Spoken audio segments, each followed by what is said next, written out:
The exciting thing about this law that we are putting in place here in California is that it's asking manufacturers to ask a very different question. It's asking them to step back, look at their design process, and say, is it necessary?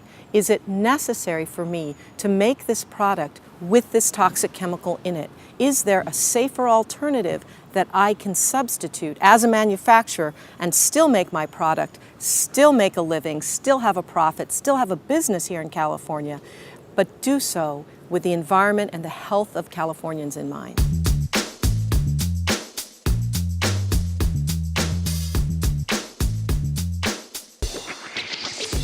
So there's a whole range of hazards, of factors that can put something into our list of chemicals of concern.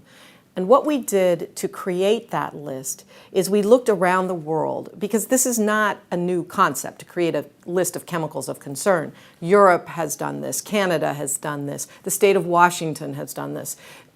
All across the world, people are asking the question, what are the chemicals we should be worrying about? And so what we have done in California is we have taken all those lists, we've taken over 20 of those lists, put them together, seen where the overlaps are, and come up with our own list of chemicals of concern. What we are doing here to make this even more meaningful, so we haven't just created a list of lists together, is we have the ability to add things to that list that aren't yet identified by other government bodies. So for example, if the science is telling us that a chemical appears to have strong evidence that it's causing a problem in the endocrine systems of wildlife, but it's not yet on one of those 20 lists, we have the ability to act on it and put it on our list.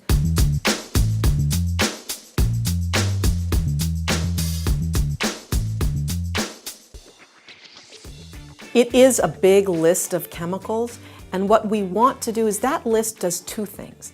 That list is what we use to try and identify particular products that we will focus on. It also is a signal to the marketplace.